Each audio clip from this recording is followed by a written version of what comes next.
ئەندامێکی ئەنجومەنی باڵای کۆمەڵی دادگەری ڕایدەگەیەنێت نوێنەرانی کورد لە بەغدا هێشتا لە داواکردنی مافە سەرەتایەکانی خەڵکی کوردستاندان لە سەرەتای ڕووخانی ڕژێمی بەعزدا ساڵی 2003 ئەنوەر سەنگاوی ئەندامی ئەنجومەنی باڵای کۆمەڵی دادگەری لە بەرنامەی ئەمڕۆی کەناڵی ئاسمانی پێیان وتی پێویستە ئەم جارە خەڵک هۆشیارانە دەنگ بدات و سوود لە ئەزموونی ڕابردوو وەربگرێت نەک تەنها ناو و سیڤی کاندیدەکان چونکە بەشێک لە کاندیدەکان چاویان لە ئیمتیازاتە زۆرەکەی بەغدایە و چەندین پەرلەمانتاری کورد بۆ پارە و ئیمتیاز لیستی خۆیان گۆڕیوە و یان پاشەکشیان لە هەڵوێستە نەتەوایەتیەکان کردووە.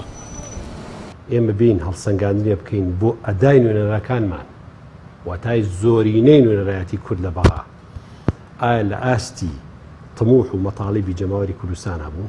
ئێمە تازە بە تازە ئەگەڕێنەوە بۆ گرفتی موچە بودجە پێشمەرگە کۆمەڵێک کێشە کە لە سەرەتای دامەزراندنی دەوڵەتی نوێ عێراق و دوای ڕووخانی ڕژێمی پێشوو کە مشکلەکان باس کراوە ئێستا هەمان مشکلە باسەکەنەوە بە زیادیشەوە کە لە هەمویان بەرجەستەتر مەسەلەی بوجە و موچەی خەڵک و ژیانی خەڵکە کە بەڕاستی بە دەرەجەیەکی زۆر گەورە پاشەکشەی کرۆ ژیانی خەڵک ڕووی ژی و ژیانەوە.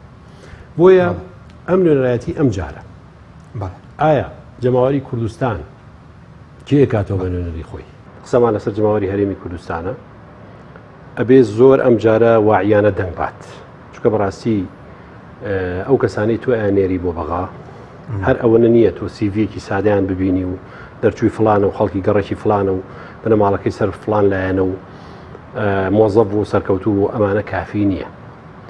ئەبێت تۆ شارەزاییەکی تەواو لەسەر شخصیەتی ئەم کەسە هەبێت. بۆچی؟ چونکە ئەو کەسانەیە چنە بەغا هەر ئیغراعاتێکی زۆر لە ڕێوە پێشوازیان لەیەکە.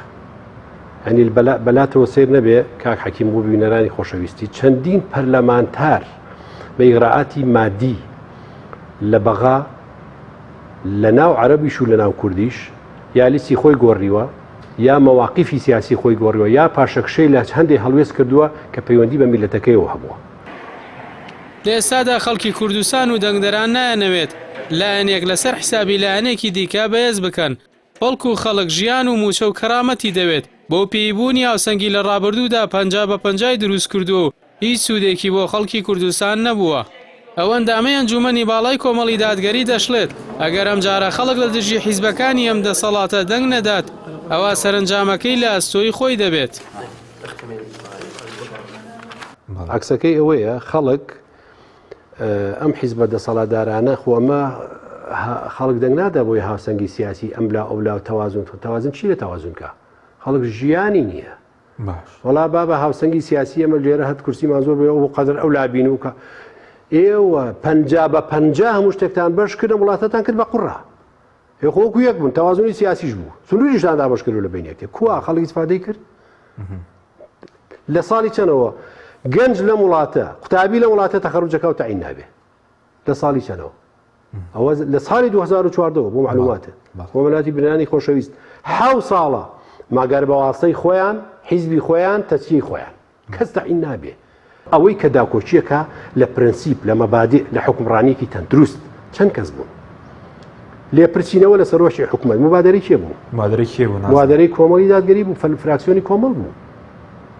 ئەمە ئەسڵەن هەندێک فراکسیۆن ئەم بابەتیان هەر بە کوفرە زانی چۆن ئەبێ سەرۆکێکی حکومەت بەم هەموو وەزع و حاڵەتەوە بهێنرێ بۆ لێپرسینەوە. ئەم نەریتەمان بردەوە ناو پەرلەمان ئێستا بۆ بەشێکی ئاسایی و هەر کەس سەرۆکی حکومت بێ لە ئێستا و لە داهاتوودا ئەبێ استعدادیەوە بێ خۆی وەزیرەکانی بێنە بەردەم پەرلەمان بۆ لێپرسینەوە. ئەنوەر سەنگاوی لە درێژەی بەرنامەکەدا ڕایگەیاند کۆمەڵی دادگەری توانیوێتی لە ڕێی نوێنەرەکانیەوە نەریتی لێپرسینەوە لە سەرۆکی حکوومەت و وەزیرەکانی زیندوو بکاتەوە لە کاتێکدا هەندێک لایەنی سیاسی ئەوەیان بە کوفر زانیوە.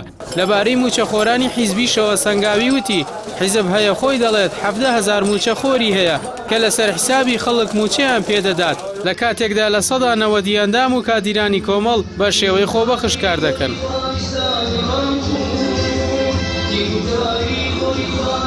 You